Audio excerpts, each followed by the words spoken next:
Welcome back, everyone. Today we are talking about the competition week 2023 Gymnastics World Championships. It's Saturday, day one of Prada's finals. So it's been exactly a week since I competed in the qualifications. So today I'm going to go through that whole weekly build-up, including podium training and of course the competition itself. At this stage, you've probably already seen the results, and so it didn't go too flash for me. But let's start with Tuesday. I think Tuesday was the first day that we were able to train. It was a bit less time than usual. Podium was a quick turnaround on the Wednesday, so Tuesday was the first day that the actual training gyms opened up to all the countries, to all the federations. Wednesday was podium, so we couldn't thrash ourselves too much. We did what we had to do, but saved some energy to do routines the following day at podium. Podium training itself. Now keep in mind, I don't have the video in front of me, so I don't know exactly what you're seeing, but I do know more or less how long the video is, so I'll just talk from my memories. So podium, pommel horse, funny little bobble on my scissor. You'll see all of this, but otherwise got through horse, got through rings with again a lot of swing on my back price to Alcid following the Yamawakis, and put my hands down on my double, more of like as a protective mechanism. Double wasn't too bad. Vault, stood up my vault, again playing it safe, piking down a lot, but landed on my feet. Reminds me, I didn't even try the double twist at Oceania podium training, but here got one in. P-bars, besides the Peach 1, went well. We didn't connect the Peach 1 Healy, so I stepped back into the middle, put my hand back on the single rail, and finished a very clean routine from what I remember. There wasn't any time on P-bar for extra turns either, so it was only 16-minute rotations. So as you can imagine, it was extremely fast. You had to move quick from app to app. So especially on a apparatus like P-bars, where everybody wants to take their time with the grip and all sorts of things, you just didn't have any time to go up again. So high bar, as we all know, hasn't been going too great in this build-up. And the only casino I caught on this whole trip was actually in a 1-hour warm-up right before we marched out to compete. So I did my one-touch, Pagan, and the Kachev, and my tripod was acting up, so you'll notice that the camera starts to angle upwards. You won't be able to see as clearly as I would have liked the my turns on high bar, but still you can tell what I'm doing. So I caught Pagan, missed Casina, and was about to go to finish the routine, but then I thought I'll probably get another turn over here. So I let the other guys do their routines and tried again right at the end. So I think I had like less than 2 minutes or something around the 2-minute mark before we had to move on to floor. Caught the Pagan again, missed the Casina again. I knew I had to be quick, hopped up, missed the Coleman, hopped up to the Pike Kachev, took out the straddle due to exhaustion, but did finish the routine. At that point, I'm sweating up a storm, and I don't sweat much, so it was a heavy burden rushing from apparatus to apparatus like that. I literally had to take my grips off and run. I had to run to floor to warm up. I was first up on floor, so I did my front pike, and just felt like, man, if I'm first up and I'm supposed to do a routine, I better just take a chill pill. So I took a seat. I remember thinking, like, probably shouldn't do a routine feeling the way I'm feeling. I'm pretty gassed out. Nonetheless, went for the double pike, tucked it big time. There was like half a pike flip and then 1.5 tuck flips. Fam, straight to my ass. It wasn't even close. Wasn't even close to landing. And I was like, okay, no way. This is getting a bit dangerous. So again, I let the other gymnasts finish their routines and went just from the layout double front. Kind of struggled through, but for the most part, got through all of my skills. So not bad for podium training. Historically, all-round competitions for me, the podium doesn't go too good. I'm quite conservative. Body doesn't give me full juice and limited adrenaline, so I do what I gotta do just to get through safely. And podium is most importantly is you're feeling the apparatus and getting more comfortable. That leads us to Thursday, where I did nothing, recovery day, and Friday, where I fixed my rings timing. So this entire build-up to Worlds, post-Nationals, I've always had a big swing after my Yamawakis and my back price to Alset. And I just could not figure out when to do the forward roll after the kipel to make it work. So then I remembered walking back from podium to the hotel. You're kind of contemplating how your training went. And I remembered with Will and Sam, we've tried to add an inlicate. Keep the same timing, but add an inlicate. And it really worked for them. So I was like, got a bad shoulder. So, might not be the greatest idea, but definitely worth a try, because I'm probably getting a 0.3 just for that swing in my Alset. And I tried it on the Friday.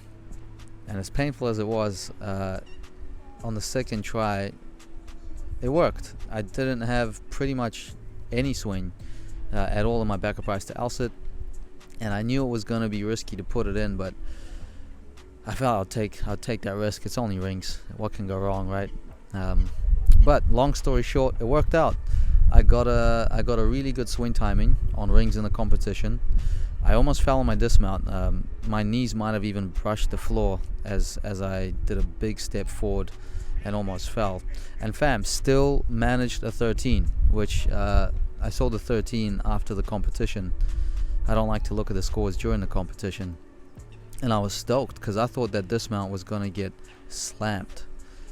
I mean, it's going to be at least a 0.3 and the 0.1 at least. So, that's good to know that I can score in the 13s on rings at a world championship. But let's start from the beginning. Pommel horse. Man, walking up to that horse, again, I just had that feeling like, oh my god, like what can you possibly do to prepare yourself for this sort of a feeling, for this sort of adrenaline? You feel like, man, how do I circle? How do I do the scissor handstand? And because it feels so extreme, if you don't go all out, you're going to resort to being really careful. So I was trying not to be too careful on horse and work hard for my routine. Worked out well. Only managed a 12.5. From memory, my circles after the travel up, did a couple of pike circles, whereas usually I do one circle after the travel up and one circle before the dismount. Here I was doing 2 just to kind of stabilize myself. But fam, the dismount flew up. That was probably the most important part of the routine, getting that dismount to go smooth, and made it happen. That was horse. Talked about rings. Vault, couldn't trust myself to keep the hips open and go for that stick. Played it a bit safe, piked down, and did a big 0.3 step back. Pretty sure I stayed in bounds, but I forget, I might have gone out of bounds. 0.1 if I did. So a big step back. Gotta trust the fam, gotta go for those sticks. And then came the serious part of the competition. This is where it all begins, and this unfortunately is where the painful part of this reflection begins. I can't be too disappointed with Piwa, because if we're taking the World Cups from the start of the year where I didn't do my full difficulty. I took out the giant Diam and the Makutes. At Oceania I hit very well, but I didn't do the Makutes. At Nationals I couldn't get through a single routine of full difficulty. So anyway, let's start one skill at a time. Honma, fine. Peach 1, Healy, got it on the first try. Always grateful that when I do get the Peach 1 on the first try at a big international. There was a slight bobble to the left, but I held it together and did a nice 1-bar Healy. Peach was okay.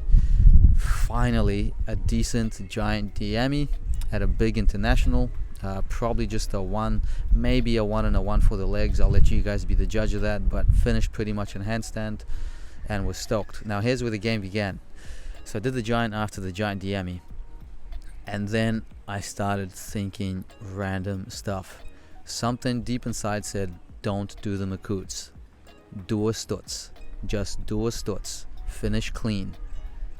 So you might notice there's a bit of a long handstand after the giant, because I'm thinking all this stuff.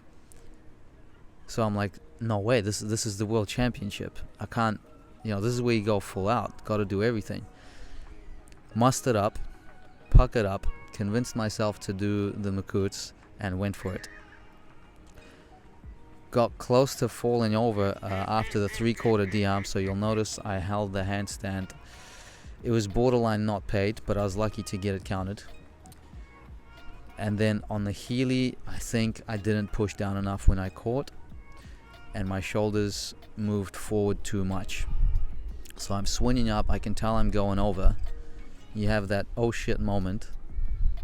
Stepped forward with my left, stepped forward with my right, and still falling over. So at that point I had to think quick and do a half turn. So I went for the half turn. Half turn, of course, finished quite a ways away from handstand, and once again I had to rely on a bloody front uprise to save my ass.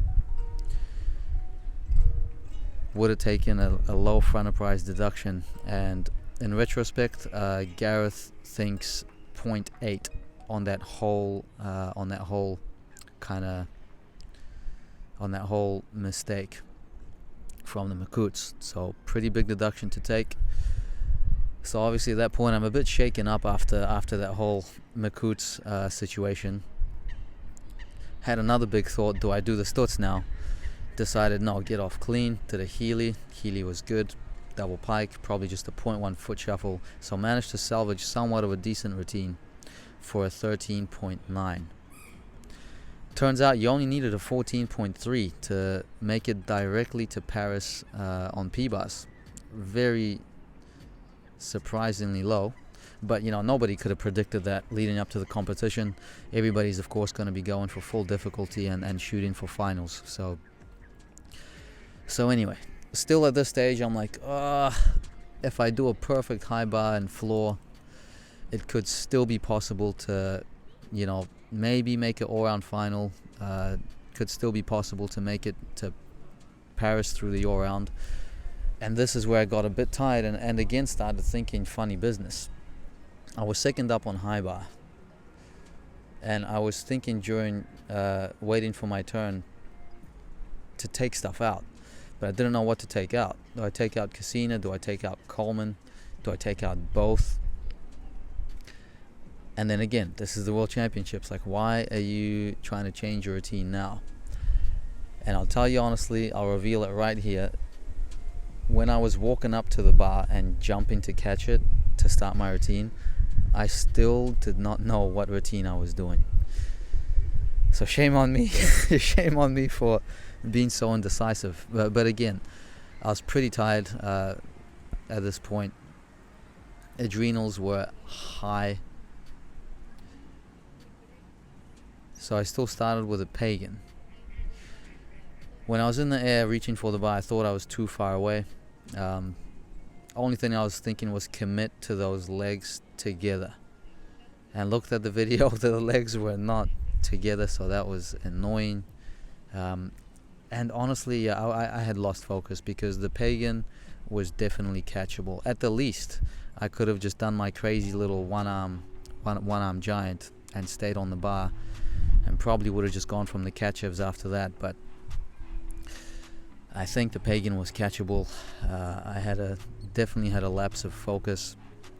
At that point I had fallen, so I couldn't risk any more falls. I had to salvage all around as best as I could, and hit fairly clean from the catch-ups. But of course, with all that difficulty taken out, start value was tiny, and it turns out that you get a technical deduction, which is not a neutral deduction, it's something else, for being too far in a release. I always thought that 1 mark was the cap in how much deductions you can get per skill, but it turns out that is only for landings. So if you're taking a whole bunch of threes and running out of a dismount or a vault, the landed deduction caps at 1, but on single skills it can be more. So I would have got the legs deduction, I would have got the deduction for the fall, and then a 0.3 technical deduction because I was too far from the bar. Even though you could argue that if one hand was on the bar, I was not too far from the bar. But Gareth did say that he took the 0.3 and he was on a high bar panel. So at this point I knew it was all over, but still had to give it my all for floor. Competition obviously runs a bit slower here. We only had 4 guys in our group, so had a good rest before going off to floor. Did my best to get that double pike around, still tucked and straddled, and the angle that you're going to see it from does look quite bad, but they did pay the double pike nonetheless. Lucky me. Handstand. I kind of lost a bit of balance in my wide arm, and my legs started falling back down from the way I came, and I did this funny little shoulder stand roll with straddled legs, and that kind of put me off a little bit for my press to handstand. And I was doing handstand push-ups up and down. So the rules are, if your hips drop or if your legs drop, then you don't get the difficulty. So I ended up not getting my press to handstand paid. Thank God I have a wide arm, because that would have taken me back even more. But did land on my tumbles, so gotta be grateful. I think I only hit like a couple of routines on floor in this build-up. So there you have it, fam. Only mustered a 77 something. Nowhere near close enough for all-round final. In the back of my head, I always thought that if I have a really clean 646, an all-round final is possible. And of course, it will be possible to make it directly to Paris. But hey, I wasn't prepared to do that high bar routine. Like you all know, I only had a couple of reps under my belt, but wanted to go for it. Obviously not 1 minute out from the competition, I was starting to get second thoughts. But it is what it is, and I'm looking forward to seeing how I can adjust my training so that I'm more prepared for the World Cups at the start of the year. It is possible to make it through to Paris via the World Cups. Difficult, probably just as difficult as making it through the World Champs all around, but possible nonetheless. So here's where the fun part begins. Now, my shoulder was so beat up after the competition, I hadn't been able to train at all. Usually I love playing around after a big comp like this, but it's been exactly a week since I competed, and today was the first day that I was able to do anything at all. I'm still unable to do back giants, but front giants is okay. So today I had a little play towards some Kudanov adventures, and it's already on the Patreon. Kudanov Adventures episode 2. I caught a couple of open gaylords, which is a bit scary because no pad slide, and you all know that I change the speed of my giant when I'm working a gaylord as opposed to a pagan. So shoulder was really bad. I saw the physio therapists. I had such bad range, couldn't lift my arm at all, and they said you're probably gonna need surgery because the supraspinatus and the AC joint were looking really, really bad. But hey, it's been a week, and I did some front giants today. I did a gaylord today, so if it keeps on going like this, I think I'll be okay. If it's still bad after another week, probably should get it scanned, but you know, so far so good. So yeah, that was a bit of a scary one, and it goes to show that you know, you hold on to a lot, and then when the competition is over, your body lets you know how much you've been carrying. So there you have it. World Championships over. Thank you for all your support, especially thank you to patrons. From here on out, the way we're going, I'm gonna easily get a couple of $100 if that, if not more than that, just from the Patreon towards the World Cup trip, and hopefully I get to do 3 World Cups. It's gonna be hard with, you know, leaving the gym and lack of coaches, but I'll see if I can sort some people out and shoot for 3 World Cups. So the journeys continue. Only fun from here on out. Expect to see some good playtime back at home. Lots of plans, fam. Lots of plans for back home. But anyways, all the best. Till next time, appreciate all your support.